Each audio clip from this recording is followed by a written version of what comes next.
Salve, salve moçada do 8º ano, eu sou o professor Henrique Nelson, estamos começando a nossa aula de História, tá certo? Essa é a primeira aula de História desse ano de 2022, do Educa Recife, né? Estamos aqui falando diretamente ao vivo da EMAD, tá certo? Para vocês, para os nossos estudantes da Rede Municipal do Recife, tá certo? Então, como nós temos falado ao longo dessa semana, os outros professores e professoras que fazem parte da nossa escola, né? Estamos aqui bastante empenhados e animados, justamente para poder construir, né, ao longo desse ano, esse processo de aprendizagem, poder contribuir com a educação melhor da cidade do Recife, poder chegar a todos e todas vocês que estão em casa, né? A gente está vivendo esse período aí em que as escolas, elas, né, por conta dessa pandemia, a gente, né, uma parte ainda uma parte já, né, presencialmente nas escolas, ou outra parte ainda voltando aos poucos, a gente precisa se cuidar, né?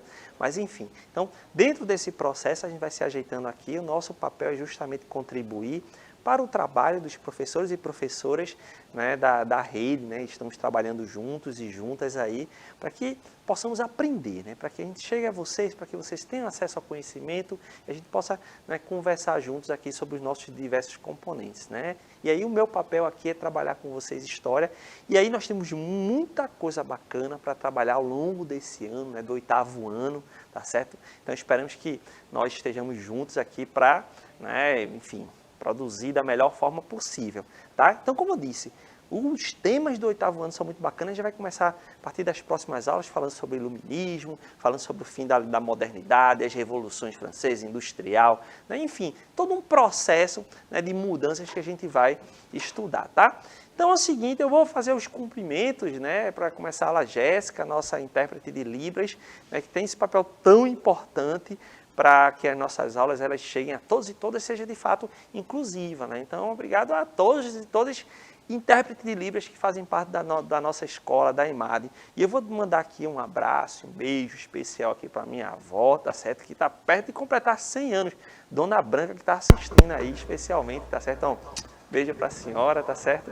Então, fico feliz que a senhora esteja assistindo aqui, assim como todos e todas vocês que estão em casa aí nos acompanhando, tá? E aí, ó, também vou aproveitar para apresentar aqui, né, o meu parceiro, tá certo, de componente, que está trabalhando sempre comigo. Aqui a gente trabalha, né, em grupo, tá? Então, quem está sempre trabalhando história comigo é professor do 6º e do 7º ano, e nas minhas horas do 8º e do 9º ano ele me acompanha aqui, o professor Luciano Júnior. Professor, seja bem-vindo à minha aula de história, nossa aula de história, né? É isso aí, professor. E aí, pessoal, tudo bom com vocês? Então, como o professor Henrique falou, aqui na EMAD, né, a Escola Municipal para Aulas Digitais, que pelo projeto Educa Recife, a gente tem uma equipe, né, toda uma equipe por trás, né, da preparação das aulas, né, a organização do estúdio. Então, vocês estão vendo aí a aula do professor Henrique, mas a gente vai estar sempre, né, aqui trabalhando em parceria com ele.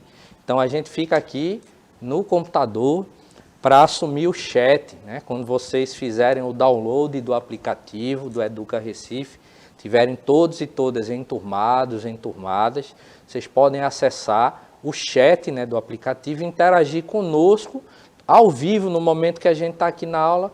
Vocês têm uma dúvida, uma pergunta, um comentário, manda, o professor Henrique vai estar explicando a aula, né? Vai estar ministrando a aula e a gente vai estar aqui acompanhando vocês.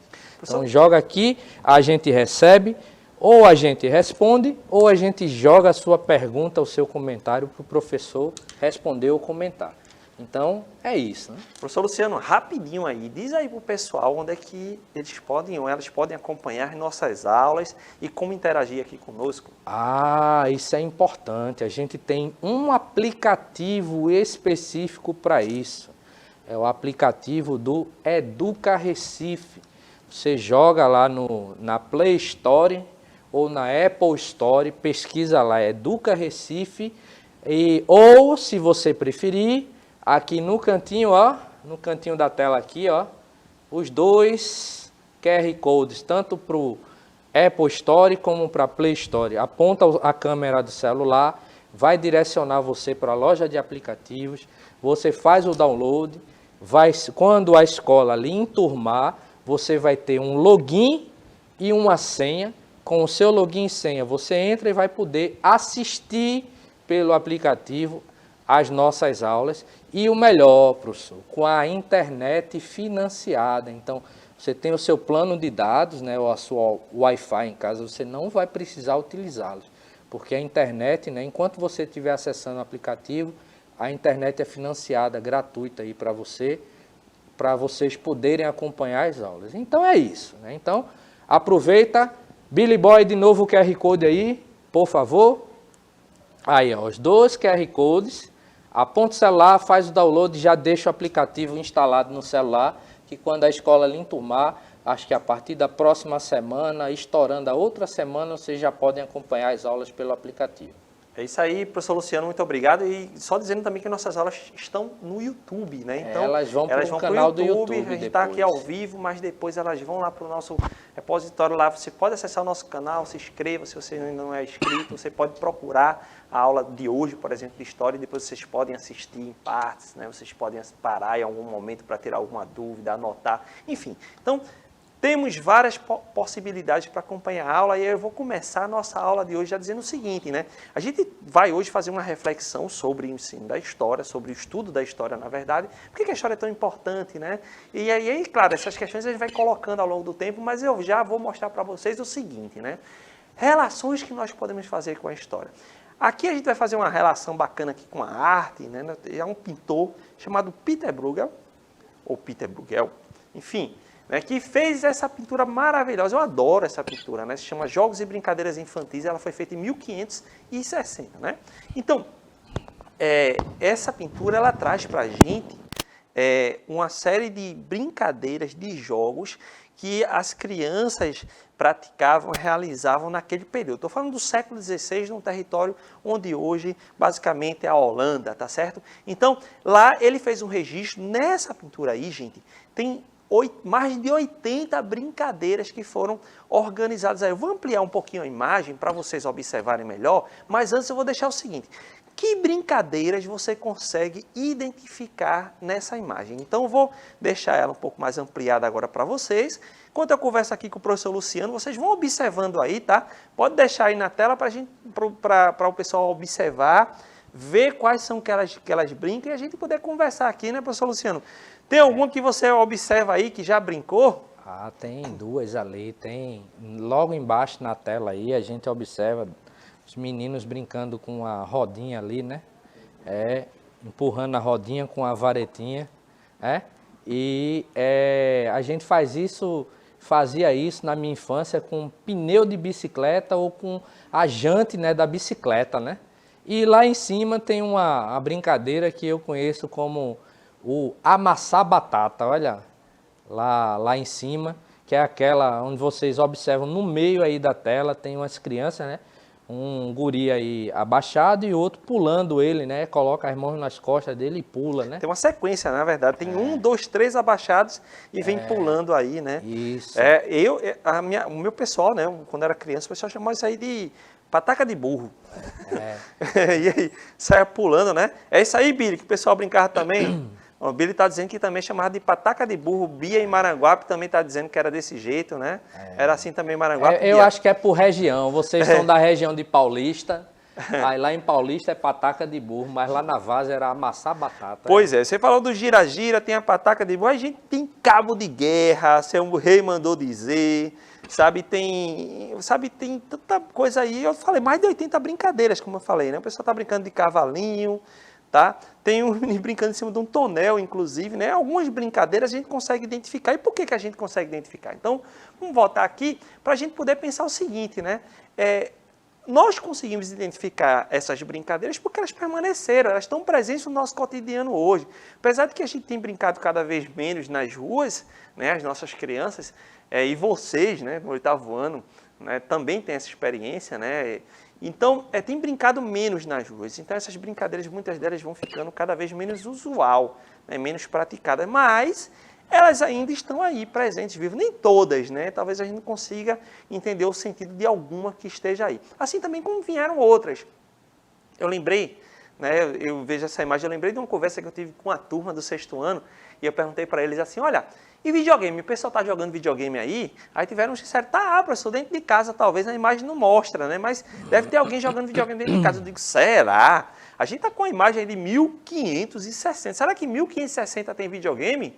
Será que tinha televisão? Será que tem energia elétrica? Aí alguns disseram, não, professor, não tinha não, oxente, nesse período aí não tem não. De fato, então, o que a gente pode levar aí dessas imagens? É justamente o seguinte, dessa imagem, falando sobre as brincadeiras, existem brincadeiras que permaneceram, que estão presentes no nosso cotidiano, estão presentes agora, tá certo? E a gente ainda brinca. Existiram brincadeiras que ficaram no passado, que já não são mais praticadas, assim também como surgiram novas. Por quê? Porque a sociedade mudou, a tecnologia mudou, as relações entre as pessoas mudaram, e a gente poderia observar muito mais coisas aí nessas imagens. A gente pode observar como as crianças se vestiam, como é que se representavam as crianças naquele período. O professor Luciano, em outro momento, ele estava conversando aqui, dizendo que, olha, nesse período, até a ideia do que era uma criança é diferente do que é hoje, do brincar é diferente do que é hoje. Então, quer dizer, a história, ao se debruçar sobre cada coisinha do passado, dessa relação com o presente, a gente está observando, né, as características daquele objeto de estudo, de uma sociedade, seja através de uma pintura, de um documento, enfim, e a gente está tentando perceber que elementos, né, que estão aí, ainda estão presentes hoje, ou mudaram, se mudaram, por que mudaram, tá certo? Que elementos acabaram daquele período ali constituindo ainda, trazendo consequências para o presente. Enfim, são muitas questões que a gente vai poder observar ao estudar a história. Por isso que é tão importante, gente. E aí a gente vai levantando questões para vocês, ó.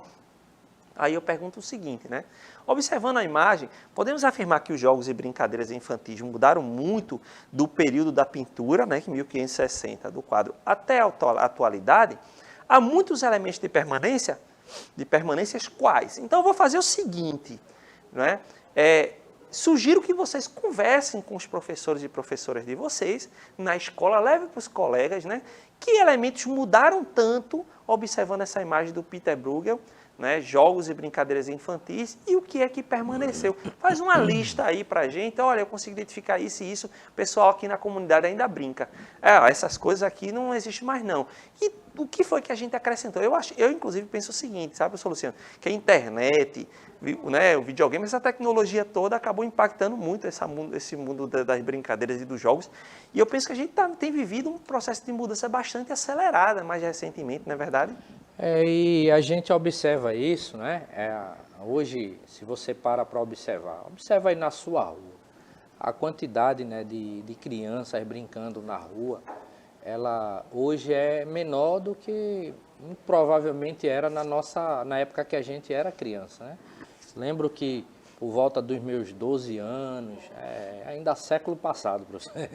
Deve ser mesmo, acredito. Então, por volta dos 12 anos, né, a gente brincava, era de peão, bola de gude, era barra-bandeira, queimado, futebol, empinava pipa, né, pega-se esconder, e cabo de guerra, certo? E era... inclusive, às vezes era o seguinte, ia para a escola de manhã, né?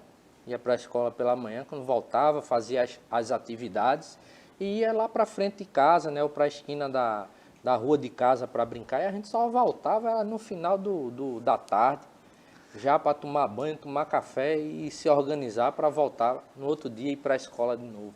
Então, mas hoje, eu observo meus sobrinhos, por exemplo, eles ficam praticamente o tempo todo dentro de casa, ou assistindo alguma coisa pela televisão, pelo computador, jogando videogame, né? Então a gente tem essa questão, né, dessas mudanças, acho que até a própria violência e tantas outras coisas, né? E essa coisa do mundo digital faz a gente também ficar muito em cima da tela, né, dessa tecnologia, interagir através da tela, interagir através da internet, né? Então as interações também mudam. E isso é muito interessante a gente poder pensar, né? As sociedades mudam, as relações, as brincadeiras. Aí a gente vai pensar que a história, a gente se debruça sobre todo esse processo de mudança. A gente está falando só de jogo, de brincadeira, de criança. Imagina se a gente for pensar sobre política, economia, as relações culturais, quanta coisa tem para a gente poder estudar. Então, nesse sentido, a nossa questão para hoje é o que pretendemos quando estudamos história? Não é? Então, nós pretendemos, eu já coloquei para vocês aí, pensar dentro dessa relação de mudanças, de permanências, tá certo? A gente poder entender melhor o nosso mundo, entender melhor a nossa sociedade, nos entender melhor. Eu sempre digo o seguinte, né? Às vezes o pessoal diz assim, mas por que eu estudo história? Eu digo assim, olha, pense sobre você mesmo. E alguém perguntar para você, quem é você? Então, dificilmente você vai dizer assim, olha, eu sou Henrique Nelson e eu falar sobre mim apenas a partir de hoje. Né? Provavelmente não. Com certeza, eu não vou conseguir me explicar o que eu sou falando apenas de mim no dia de hoje. Eu preciso falar sobre o meu passado, eu preciso falar sobre minha trajetória, né? Os caminhos por onde andei, as experiências, né, que vivi, as coisas que eu aprendi, tudo isso ao longo desse processo, desde de quando eu nasci, que foi um dia desse, né? Não foi ao contrário do professor Luciano, que nasceu há muito tempo, né? Nasci um dia desse, bem pertinho. Então, desse processo, né, mesmo nós somos mais jovens, até o professor Luciano, né, que tem uma idade um pouco mais avançada, mas temos muito que contar dentro desse processo de experiência. E essas experiências de vida ao longo do nosso processo, ela acaba, né, fazendo com que, né, caracterizando o que nós somos hoje. Agora vamos levar isso para a sociedade. Será que eu posso dizer o que é a sociedade brasileira, o que é o Brasil, ou o que é a humanidade numa escala muito maior? Considerando apenas hoje? De jeito nenhum. Eu preciso entender que a história do Brasil, a sociedade brasileira, é um processo longo. E aí, ao entender esse processo longo, estudar o que foi que aconteceu, como é que a sociedade se organizava, quais são os caminhos da economia, da cultura e tal, eu vou entender melhor o que nós somos hoje. Por exemplo, o Brasil é um país que viveu mais de 300 anos de escravidão, quase 400 anos de escravidão. Então, será que a gente poderia explicar o Brasil hoje sem estudar a escravidão? De jeito nenhum. Inclusive, nós conseguimos pensar, não é assim, aceitar, não. É entender que determinadas coisas como o racismo, como aquela violência que nós vimos recentemente, né, de uma pessoa africana que acabou sendo tristemente assassinada no meio da rua e ninguém fez nada, tem muito a ver com esse passado de escravidão, em que as pessoas, né, africanas ou nascidas no Brasil, negras, escravizadas, eram, né, violentadas, apanhavam no meio da rua. Então isso tem uma relação. Então a gente vai fazendo essas relações, entendendo o processo de desenvolvimento histórico do Brasil. Desenvolvimento não quer dizer que é sempre para melhor, está desenvolvendo é melhor. Não, um processo, um encaminhamento histórico da nossa sociedade. A gente consegue entender o que é hoje, fazer uma leitura melhor, mais apurada, porque tem muita gente que não tem nenhuma relação, não. O racismo, tem gente que diz que nem existe, que é absurdo, né? Mas quando a gente estuda história, a gente entende que existe, que a escravidão teve uma consequência muito grande na história do Brasil, uma história de exclusão, de violência, por exemplo. Estou falando só sobre isso. A gente pode buscar outras questões também. Uma sociedade, por exemplo, totalmente controlada por homens ao longo da história. E aí que excluiu durante muito tempo as mulheres, que cometeu muitas violências, e a gente ainda tem, por exemplo, um país que é marcado por muitos casos de violência contra a mulher. A nossa região é campeã nisso, infelizmente. Então a gente vai entendendo os nossos problemas, porque o Brasil ainda é um país de tanta exclusão social, de tanta pobreza. A gente precisa estudar a história do Brasil. Então, estou falando só do Brasil. Imagina a gente buscar outras questões, né, mundo afora. Então, é isso que a história está fazendo. A gente pretende isso, né, com a história, tá certo? Então, isso nos leva a essa conversa toda que nós estamos fazendo aqui, faz parte desse nosso objetivo, que é estudar quais os principais objetivos da história, né, e qual a sua importância. Então, a gente tem falado sobre isso desde o começo, mas só para pontuar aí para você, tá certo? E aí eu vou chamar a atenção para esse sujeito aqui. Esse é o Marc Bloch, né, um dos principais historiadores que nós já tivemos, historiador francês, lá do início do século XX. Tá certo? Enfim, na verdade, ele morreu na década de 40, acho que em 1942, 43, tá certo? Mas o Marc Bloch, ele foi um grande historiador e ele foi, né, ele acabou marcando uma perspectiva, um olhar sobre a história que dizia assim, olha, a história estuda as sociedades. Quando ele dizia a história, né, é a ciência dos homens no tempo. Isso quer dizer o seguinte, ele falou homens, mas a gente entende como um estudo sobre as sociedades, sobre as pessoas, a vida das pessoas ao longo do tempo. Portanto, a gente vai pensar essa história não como aquilo que talvez você já tenha ouvido alguma vez, já tenha até estudado e pensado que era isso, um campo que vai estudar fatos, decorar data, né, falar sobre grandes personagens, rei, um comandante militar, não. Na verdade, a história se debruça sobre a vida das pessoas, das sociedades, da coletividade, às vezes até da individualidade, mas o objetivo não é ressaltar nomes, datas, mas na verdade a gente entender o processo ao qual essas sociedades vivenciaram, como eu falei, que foi o caso do Brasil. Estudar, por exemplo, qual a relação entre a escravidão no passado de um país que teve quase 400 anos de escravidão com a violência do racismo na atualidade. Então, a gente está fazendo esse processo. Então, Mark Bloch, ele trouxe para a gente esse olhar de que a história se volta para o estudo das sociedades ao longo do tempo. Então, a gente está pensando sobre tempo, tá certo? Então, aí a gente acrescenta justamente o seguinte, né? Que a história é o campo das ciências humanas. Então, eu estou falando que as ciências, elas são múltiplas. Então, existem vários campos da ciência. No caso das ciências humanas, ela se volta para estudar as relações sociais. As relações sociais, inclusive com o meio ambiente, né? O caso da geografia, que é as ciências humanas. No caso da história, nós estudamos as sociedades humanas ao longo do tempo. A gente faz aquela relação que eu já falei para vocês, passado, presente, né? Esse ir e vir, né, entre passado e presente, que é vivo e que é muito rico, tá? Então, é o campo das ciências humanas que se dedica ao estudo dos seres humanos em sociedade ao longo do tempo. Isso foi que o Mark Bloch acabou sinalizando aqui, a gente está, né, acrescentando para vocês. Mas nós temos uma questão aí para vocês. A história só estuda o passado? Será que a história só se volta para o passado? Gente, eu tenho falado aqui, ó, a ciência que estuda, né, as sociedades, né, ao longo do tempo. Então, a história é algo muito vivo, né? Eu já ouvi alguns alunos dizendo assim, professor, mas quem gosta do passado é museu, não tem essa expressão que o pessoal diz. Para que a gente vai estudar o passado? Eu nem vivia lá, né? Eu nem vivia lá no tempo do professor Luciano, né, que nasceu muito tempo atrás. Sou novinho igual o senhor, professor. Eu sei que a gente, às vezes, porque a gente acha que é novinho, que é do presente e tal, né, das antigas feito do professor Luciano. Olha aí, segundo eu soube, vocês pesquisem aí, se vocês tiverem uma Bíblia em casa, pesquisem um personagem chamado Matusalém. A turma disse que ele era parente do professor Henrique.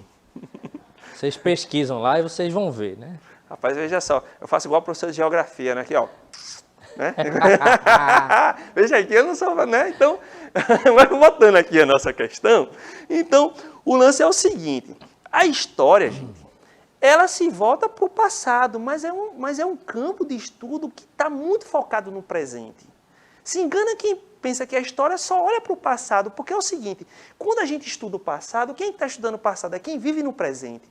E eu, enquanto uma pessoa que vive no presente, eu tenho minhas questões, eu tenho minhas curiosidades, eu tenho os problemas do presente para pensar. Então, quando eu, por exemplo, olho para o Brasil no passado, eu quero entender algumas questões do presente. Então, a história, gente, é essa relação contínua entre presente, passado e presente. Eu não falo em futuro, porque futuro ninguém sabe, né? Então, é uma coisa a ser construída. Mas é sempre alguém do momento, né, do presente, lançando uma questão sobre o passado. Então, quando eu, trazendo os exemplos que eu falei aqui para vocês, né, eu vou tentar entender, por exemplo, por que é que a minha sociedade ela é tão violenta ainda com as mulheres?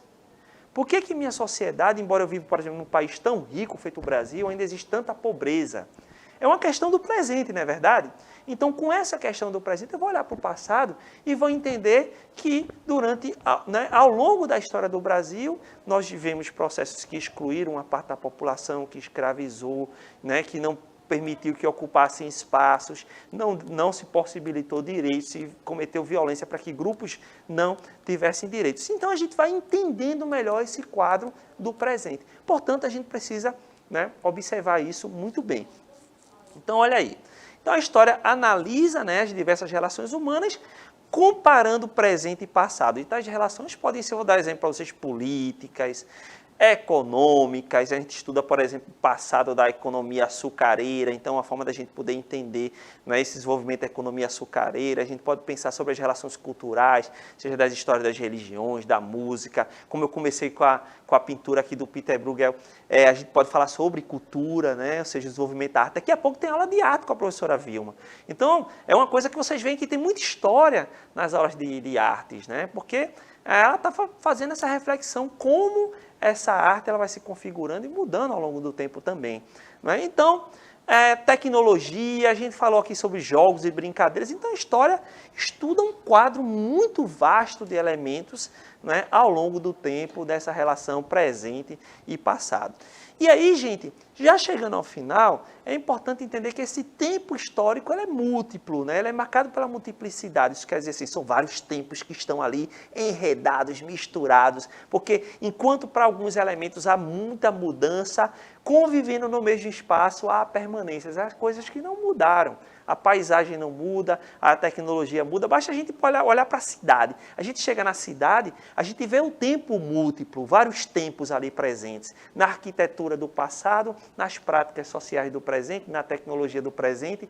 Então a gente vai entendendo que esse tempo histórico ele não é único, ele não é uma linha, né, que vai se desenvolvendo dentro de uma perspectiva, sabe, que como se as coisas estivessem sempre progredindo, não é bem assim. Os tempos passado e presente se encontram sempre no espaço e a gente precisa entender isso e brincar com isso melhor. Então, a gente vai desenvolvendo essas ideias do estudo da história, tá certo, ao longo das nossas aulas, justamente para a gente, né, poder pensar melhor, aprender melhor, se entender melhor, lançar questões mais aprimoradas sobre nossas vidas, sobre a nossa sociedade. Então, a história é tão importante, gente, por isso que eu peço a vocês, fiquem conosco, né? Se dediquem ao estudo da história, que posso garantir a vocês que, no mínimo, vocês não vão ficar feito esse povo aí, besta, maluco, que se coloca aí contra, né, as ações que resguardam nossa saúde, né, tão importantes como o povo antivacina, por exemplo. Então, estudando história, a gente não cai nessas coisas, não. Professor Luciano, vamos lá, nos despedindo aí do povo, né? Obrigado aí por sua presença. Só deixar aí para vocês, né, como sugestão, né? O professor falou aí do movimento anti-vacina. Pesquisa aí em casa, certo? Sobre quarentena, né? Quando é que surgiram as quarentenas? E qual era a função da quarentena, né? Em momentos de pandemia. Pesquisa aí vocês gravam isso na próxima aula. O professor retoma essa questão, para vocês perceberem como questões do passado, elas influenciam e refletem também em ações do presente, ok? No mais, abração, tchau, tchau, até a próxima aula. É isso aí, obrigado professor Luciano, obrigado Jéssica, nosso intérprete de Libras, e vocês que nos acompanharam. Então, ó, beijo para vocês e, mais uma vez, beijo especial para minha avó, Dona Branca, que está prestes a completar 100 anos. Tchauzinho.